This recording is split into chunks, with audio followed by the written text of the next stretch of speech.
Welcome back in, everybody. What the heck was that? I don't know. I'm scatting. What do they call it? Scatting. What is the term for that? Scatting. I was scatting. Yeah. Not very well, obviously. Made famous by the famous Scatman Scruthers.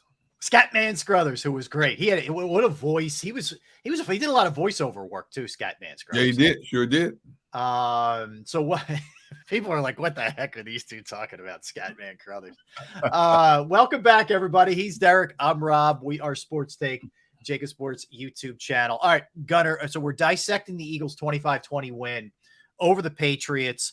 Let's look at the defense. I really sincerely want to start with positives here. I was really impressed, man.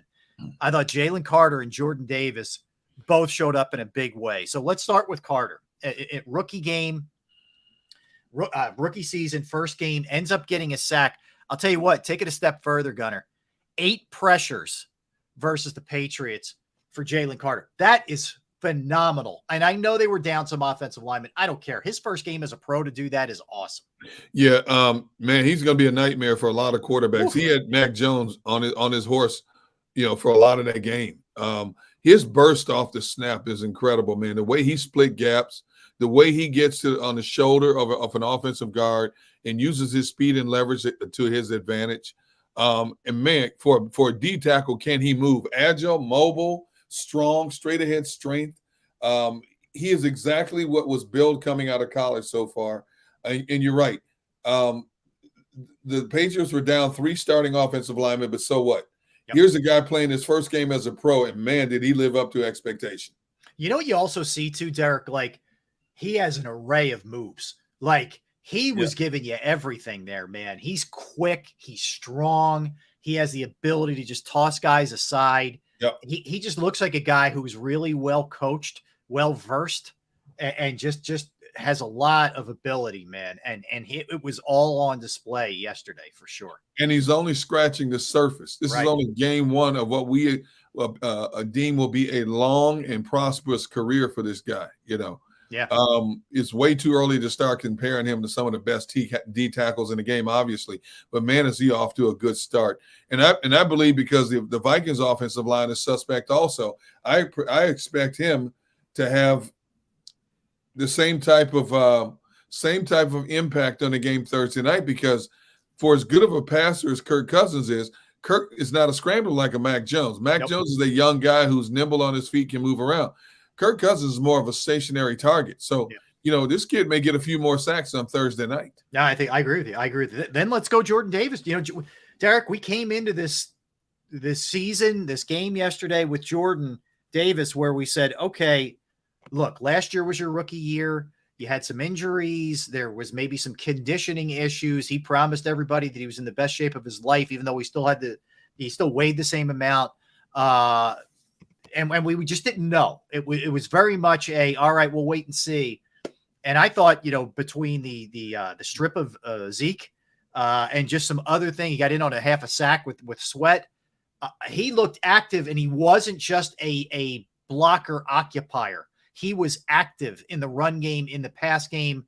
I'm really excited what I saw from him. Yeah, he played 44% of the snaps yesterday. And I thought he was very effective eating up space, controlling his area of the line of scrimmage, not giving the Patriots running backs much of a lane to run in the middle. You had a 1,000-yard rusher in Ramondre Stevenson, and, of course, a rejuvenated Zeke. They got some yards in the outside, but they could find very little running room in the middle between those 2 big tackles that they had. And, we wondered, what would Jordan Davis look like? Especially when we found out when he said in the training camp that he's still 340 pounds.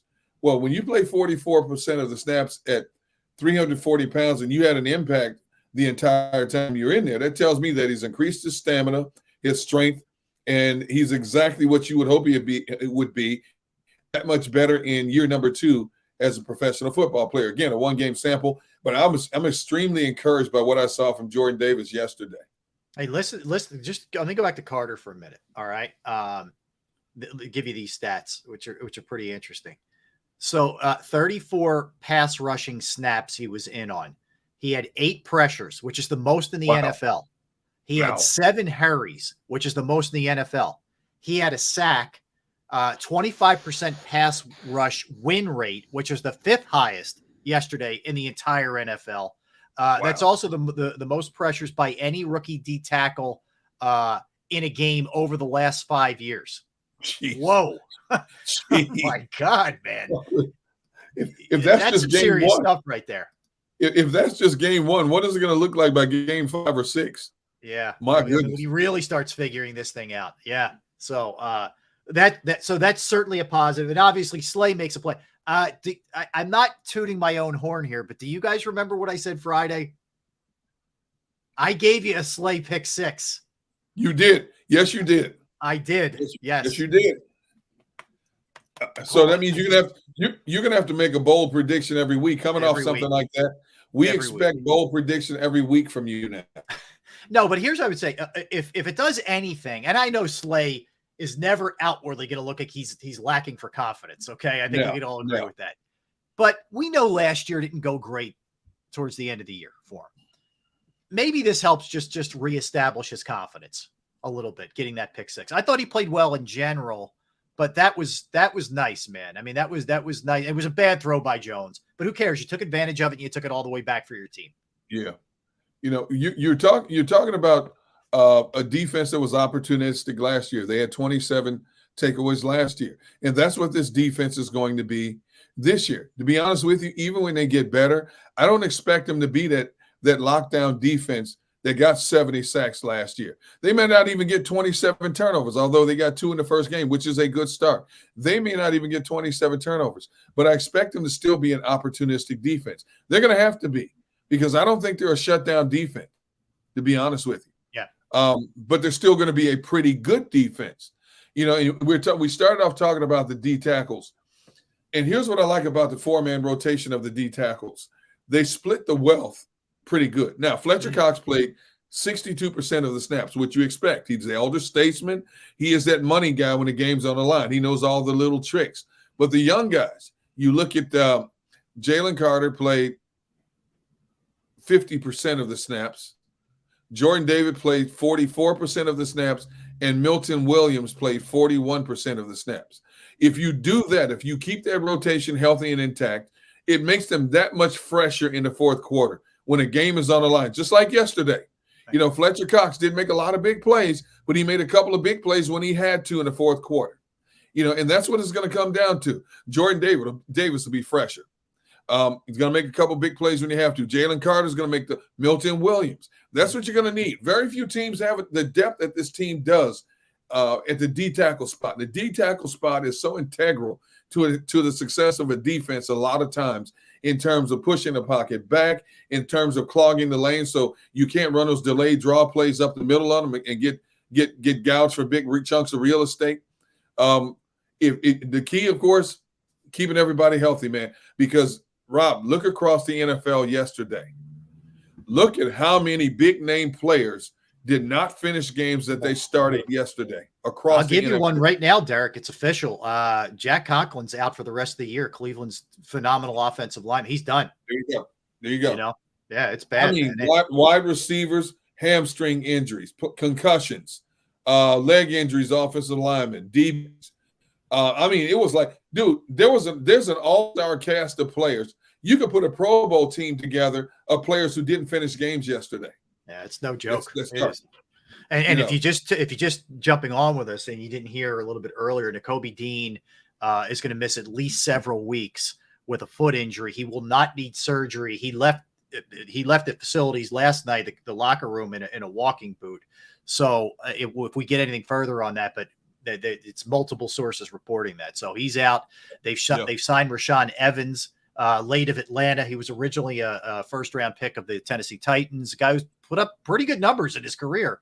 They brought him into the practice squad. They'll elevate Nicholas Morrow surely for Thursday.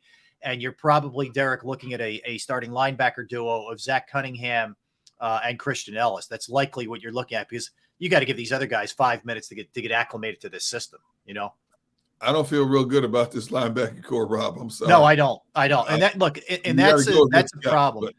Derek, we saw what the Patriots did when they finally started to figure it out in the second quarter yesterday. It was a lot of attack the middle crossers, tight end, and granted, New England has pretty good tight ends. Hunter Henry and Gesicki are good. So you're going to go to those guys anyway. But that was the area that they really targeted. And that's where all these teams are going to target, quite frankly. They just are. And this guy Thursday night is better than Henry and Gesicki combined. Hawkinson, TJ Hawkinson he's the real deal. He just got paid the richest contract ever for a tight end as well. You think he's not motivated, especially coming off that first game? Right. And he was just he was yesterday. Yeah. And if I'm their coaching staff, their offensive coaching staff, I'm looking at how many times the tight ends for the Patriots worked over the middle of the field. Right. What's the name of the game? Exploit your opponent's weakness. Mm-hmm. And I'm sure the Eagles are going to identify weaknesses both in the Vikings on defense, but the Vikings are doing the same right now.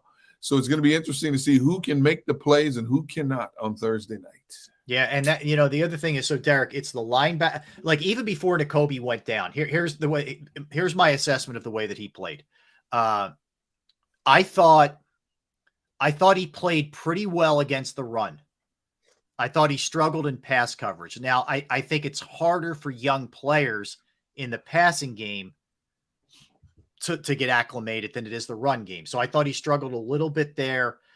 Although Cunningham had the fumble recovery. Yeah.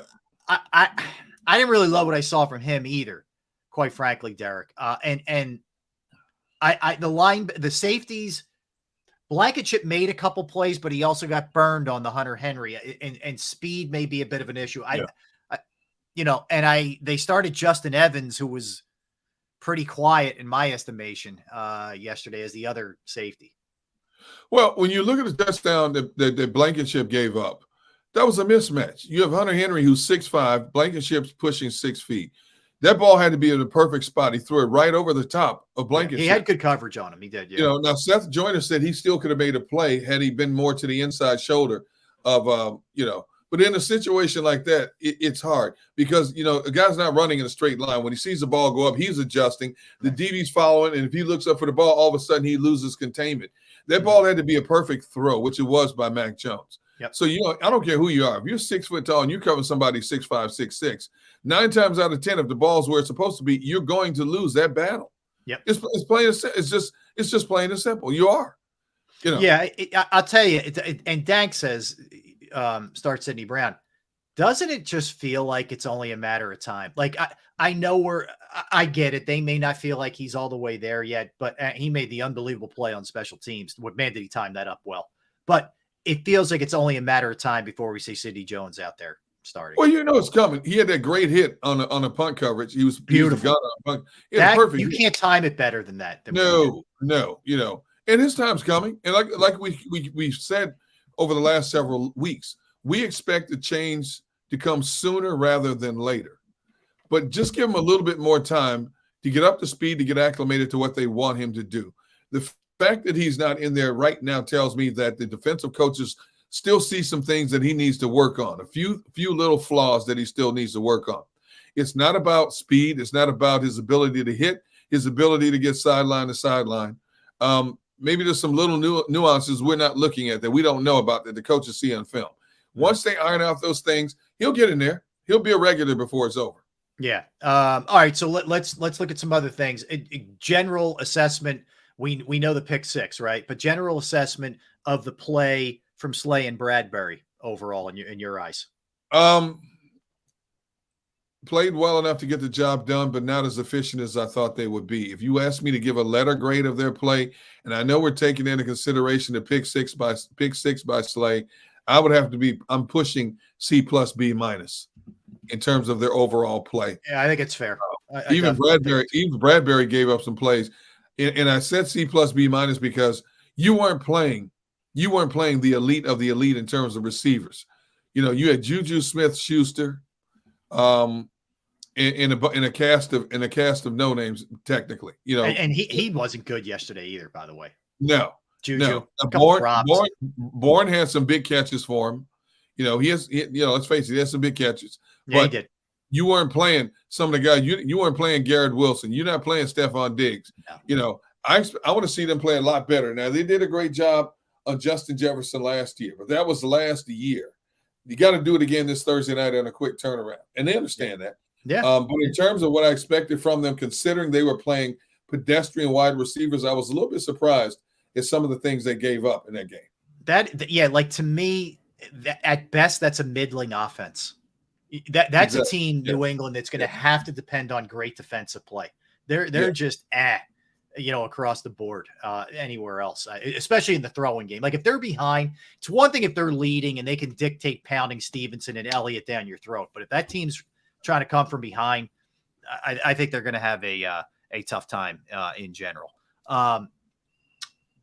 So I would say if I'm looking overall at the defense, I can't kill them yesterday. I thought they were better than the offense. I don't know if that's saying a ton, but they were okay. I'd say okay is the way I would put it for the defense. They were all right.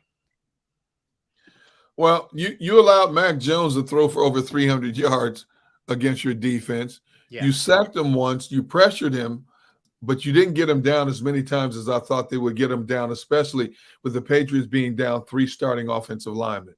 That's the issue. Right, Derek. That's the issue. Like and I know he's got a little bit of mobility, but you should be able to get to Jones. You should have won your one-on-one battles more than they did. Like Reddick had a couple of pressures for sure. He was in there a couple of times. Sweat did have the half a sack, which I thought was more of Jordan Davis's sack, but anyway.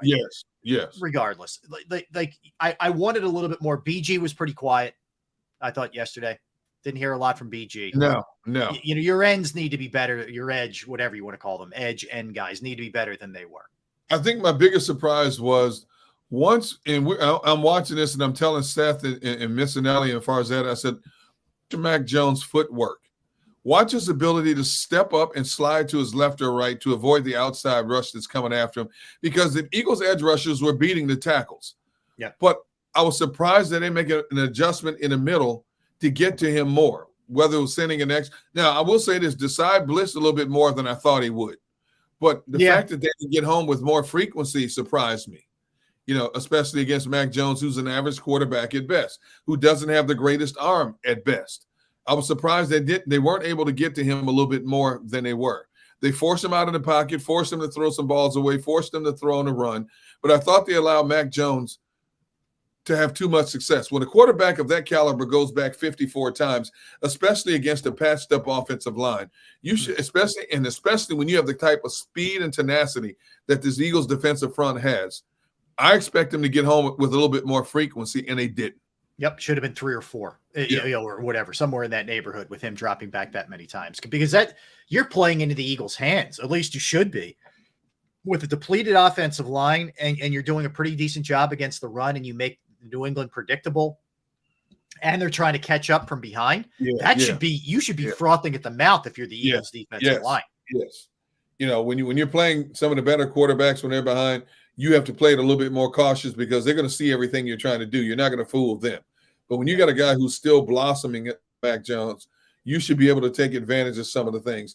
When they face a Sam Howell, you should be able to take advantage of certain things, especially against an offensive line that's not the equal of what you put on the field in terms of depth, quality, and rotation. Yeah. And those are little things that they have to work on. They understand that. It's going to come with time. I expect the sack totals.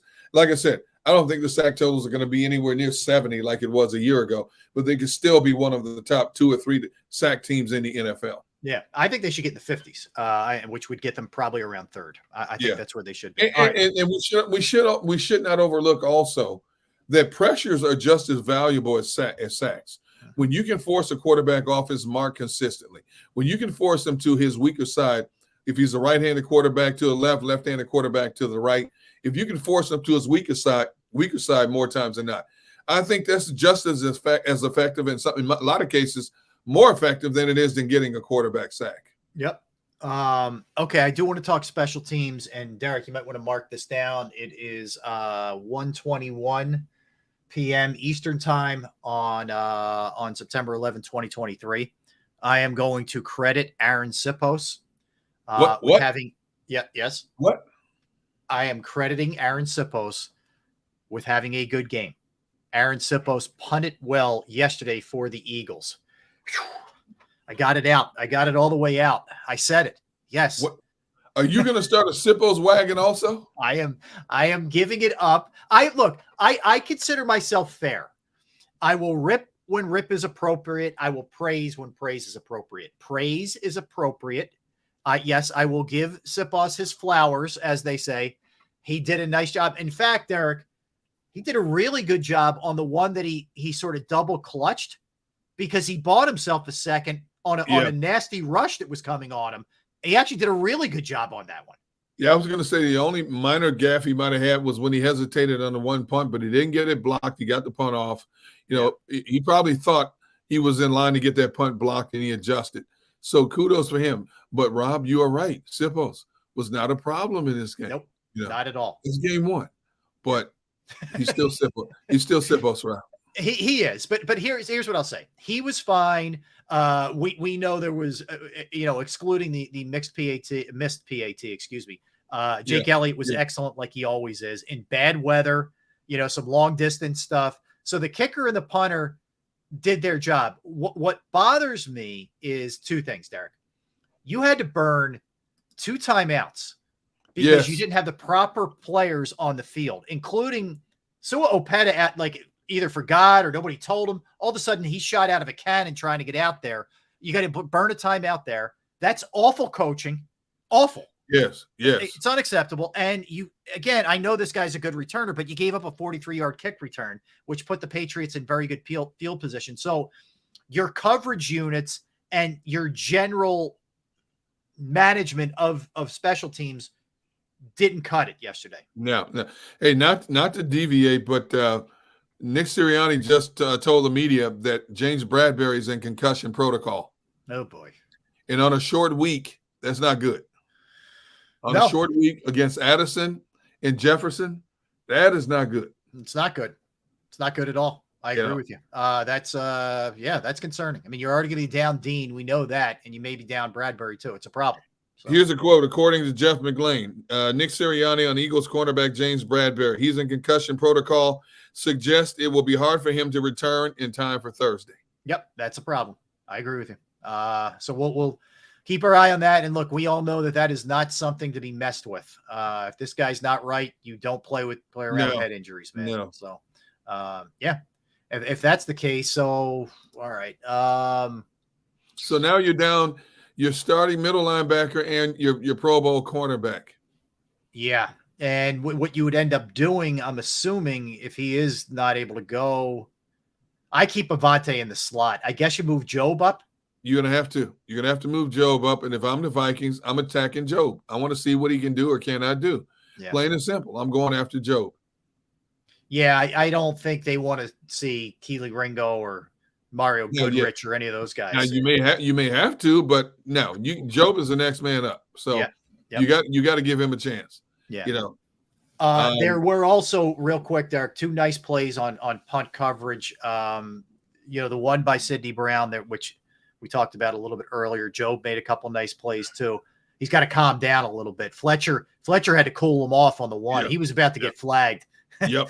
So he's got to chill a little bit. But a young, energetic player. I get that. And, I like the fire. The old man said, "Hold up, man. Hold up. You can't put us. You see the way this game is going right now. You can't put us in an even more negative situation." Yeah. Fletcher played the dad there. Fletcher was the dad that the kids who were acting up a little bit. You're a young player. The adrenaline's flowing. You're in the heat of battle. You're out there. You're getting a chance to play. I get it. But luckily the senior eyes of Fletcher Cox said, "Hold up, man. You know what? Yeah, take it down a notch. Take it down a notch before we get flagged here." Exactly. All right. Did you? Oh God, what game was it? I think it was the college games from Saturday. There was something. So 2 guys were there was it was a special teams play, I think, and 2 guys were kind of going at it on the sideline, and there was a ball boy who just came running over, calming it, pushing the one guy away. And this is like a 16-year-old. It was like, wow, this kid's got some stones, man. He's stepping in between these 2 guys. But anyway, we'll talk about Colorado a little bit later because they won again on Saturday, Derek, and they have a big one against Colorado State coming up this weekend, which we'll get into. All right, when we come back, we're going to look at the Sunday night game last night with the Cowboys and the Giants. I don't know if you could call it a game. The Washington Commanders survived the Cardinals in a tight one, and the Vikings upset at home by Baker Mayfield and the Tampa Bay Bucks. So we'll get into those three games. Obviously, it's the NFC East, and it's the Eagles' next opponent with the Vikings. And then here are the games that we're going to hit in our NFL segment. Dolphins-Chargers game, which was nuts. The Browns-Bengals, 49ers-Steelers, Raiders-Broncos, Packers-Bears, Rams-Seahawks, Saints-Titans, and we'll preview tonight's game with the Bills and the Jets. So don't go anywhere. We'll come back. NFC East and the Vikings coming your way. He's Derek Gunn. I'm Rob Ellis. We are Sports Take, JAKIB Sports YouTube Network. I want to tell you about Pro Action Restoration. Pro Action Restoration is the place that you turn to if you're a business owner, if you are a homeowner, if you have a property and you go through the pain, the inconvenience of fire, of water, of smoke, of mold damage. Pro Action Restoration is on call 24 hours, 7 days a week to assist. I personally have gone through it with my parents. They didn't know what to do. I reached out to Pro Action on a Saturday, and they came out. They took care of the problem. And man, it was just a big sigh of relief for them and for me. Pro Action is licensed, bonded, fully insured. They've been serving the tri-state area for more than 2 decades. They will work in conjunction with your insurance company as well. So again, if it's water, fire, smoke, mold damage, you name it, they can handle it. Give them a call, 610-623-3760, 610-623-3760. You can also reach them online as well, proactionrestoration.com. That's proactionrestoration.com.